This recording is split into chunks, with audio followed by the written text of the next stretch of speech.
You have conquered this sport. You have been at the top. You have made millions inside and out of the octagon. Why return? What is this that is pulling you back into the game? Because most people will say, hey, yo, Conor, just relax. Enjoy yourself. Enjoy the fruits of your labor. Yeah, the thing is, my most relaxed state is in there. My most state of freedom is making that walk. You know, I yearn for competition, and at the core of it, I do this for fun. This is fun to me, to get in, compete against another able body in a live event, you know, ignite the passion of the fans and the entire ecosystem around the fight game. I enjoy it. I get great pleasure out of it. And that's it. That's why I'm back. I'm back for the fun, for the thrill. Now, you have been away from the octagon for 5 years. What has been the most difficult part about training for this return? Has it been the physical or the mental? You know, it's been a difficult few years with the injury recovery. I'm fully healed. It is a titanium rod down the knee into the ankle, and it's solid. I'm Terminator now. That is my mindset. So, you know, I know there's a visual of the break. Of course. Of me in the ring with the break. I wish for a visual now to correct that when I'm landing the shot. Yeah, I always say an injury is a process of, not just a process of recovery, it's a process of discovery. You uncover a lot about yourself. You uncover a lot about your frame, your body, your movements, your mechanics, what you must do to maintain.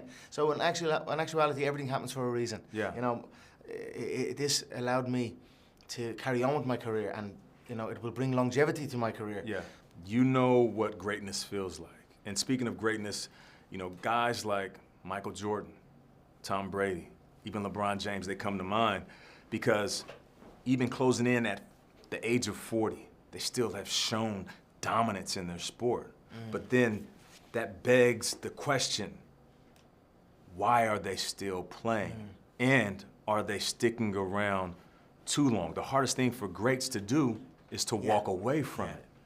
Have you ever contemplated with walking away and staying away from the game? You know, I look at my rest period that I have had, whereas I look at other competitors in the space, including my opponent.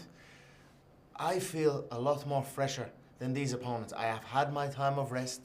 You know, I feel I am coming into my prime now. My prime is, I'm only entering my prime, and now and forever. So that is my mindset going in here.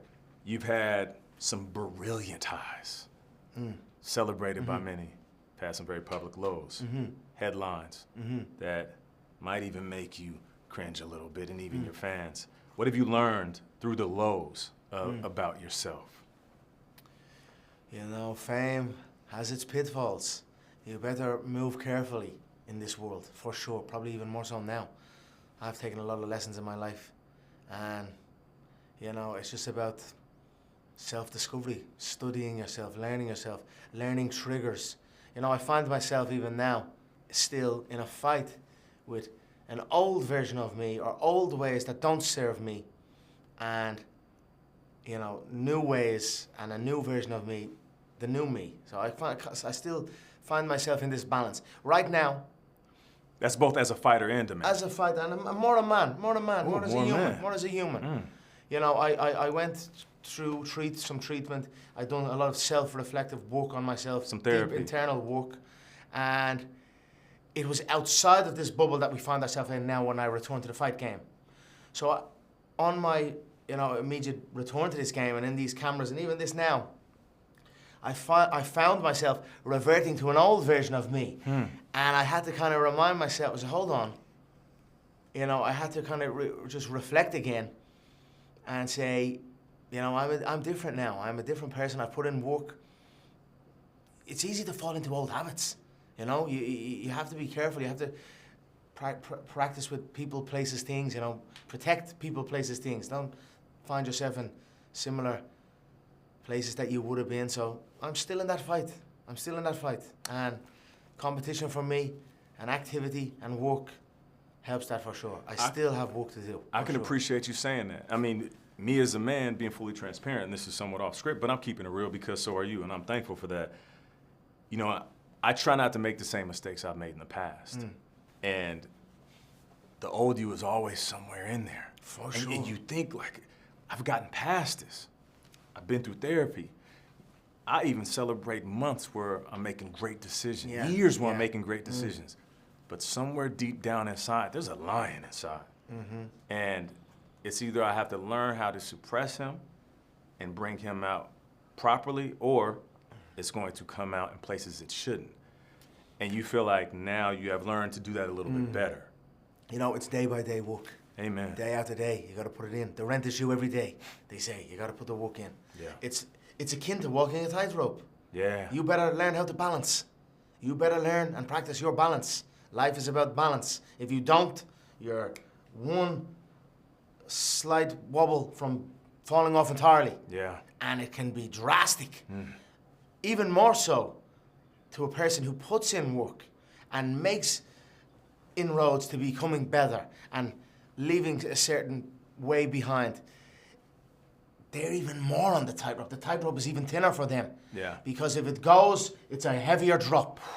So, you know, it's day by day you work. Yeah. You keep good people around you. Yeah. You know, that's what it is. You keep good people around you and you make sure you have those conversations with the man in the mirror. Whew. That's the main thing. And there ain't no lying to him. And the man above, for Of sure. course, the man above and the man in the mirror. And that's the last question I'll ask about this. For fans who say, you know, Conor doesn't love the game because of the mistakes he made. What do you say to those fans? Fans that love you more than any other fighter, any other athlete they have ever admired. What do you say to those fans about your appreciation, not just for the game, but also life itself? You know, it's probably accurate at moments, for sure. You know, at 27 years of age, I had the game conquered. Two-weight world champion. I had the Floyd bout boxed off. Yeah. I was only 27 years of age. I had the game wrapped up in a blink. And what more was I to do? I got lost. You lost yourself. I got lost in it.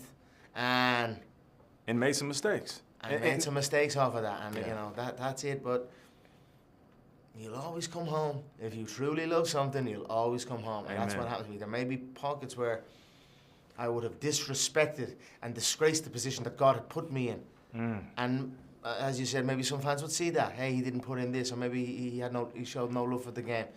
It's probably accurate. It is accurate, in fact. But I for sure love this game. It's my every waking thought is the fight game. And look, I'm excited to come back and showcase it. I can Showcase tell. my love for the game. I can tell. Let's talk about this fight. You beat Max when you guys were younger. What do you respect about this version of who he is? Max is a durable fighter with great skill. Not on my level, however. I am a level above. In fact, multiple levels above. How so? Skill-wise, mental-wise, physical-wise. We're at 170 pounds. There's a few facets into this. Max has been a busy body in the game. In fact, he's the most time spent inside the octagon, 8.5 hours, which is a staggering amount of time. For me, I kind of look at that saying, it means you can't finish people, you know, so. However, he's never fought at 170 pounds. This is a 170-pound bout. And you believe that your level's above him, but what's something that you're watching out for? What is one of Max's strengths? You know, if you're asking me what I have above him, speed, power, IQ, fitness, health, freshness. Conor, that's damn near eagerness. everything. You know, Max didn't lay a glove on me the last fight. I also tore my ACL. I tore it actually in the fight against this guy I'm remember going to that. fight. Yeah, I remember tore it that. midway through the second round. I had to improvise my approach and adapt and overcome, and that I did. But Did not Max lay is a glove. different fighter now. Is he? Is he really? I don't really see it. I don't see vast improvements. In fact, the improvements he made was after the fight he had with me, where he adopted some of my moves. But then what did he do? We went on to win the world title. So I sunned Max when I fought him last, and I plan on doing the same again in more devastating fashion. You know, we don't often get to rewrite chapters in our life. This could be a chapter that Max is going to rewrite. How many times do you lose to someone and then you have an opportunity to correct that? Yeah. That could be his motivation. For sure it is. For him to knock you out. For sure it is. And it's great excitement. And it takes great courage for a man to rematch a man. And that's why I always have the height of respect for athletes who rematch fighters. If there is a rivalry, if there is both stars in the game, if there's meaning behind it, rematches should take place. Usually, one man won't. And that is a sign of a lack of courage in my eyes. And I do not have that. I have great courage. And I'm excited for the bout. I'm sure Max is motivated to correct that What does that do for me? That in turn motivates me. It's why we have a cracker of a bout here ahead of us. So you believe you're going to beat Max? Is Justin in your path on this return? You know, I had already... Are you going to make a run at a title? Do you still have it in you to make a run at a title? For sure. You know, I'm a 170-pound fighter now. I've already held the 155-pound unified UFC world title. I'm open for business. I wish for activity. You know, I've got a great fight in front of me. Max has flatlined Justin. He knocked him out, face down, out cold. Justin's okay. When he's on, Justin's okay. When he's bad, he's atrocious. He's woeful. He slaps his punches a lot. But he's very, very durable, and he's unorthodox in his style. Do you have a hit list? There's a few names for sure. I have just more so activity. I wish to just compete. You know what I mean? You want the smoke. I want the smoke. I want all the smoke, for sure. There you go. Bring it all on. I don't rate them.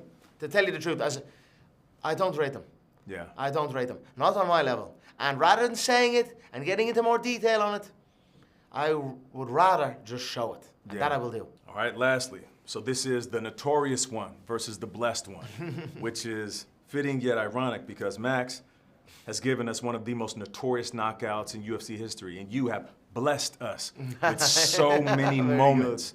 So the question that I have for Mystic Mac, as you like to call yourself, how does this one end? It's going to be a demolition. It's going to be an absolute demolition. I know the damage he's taken. I know I will just have to touch him. And after that, it will be clinical. So to win alone is not just enough. It must be spectacular, and that it will be.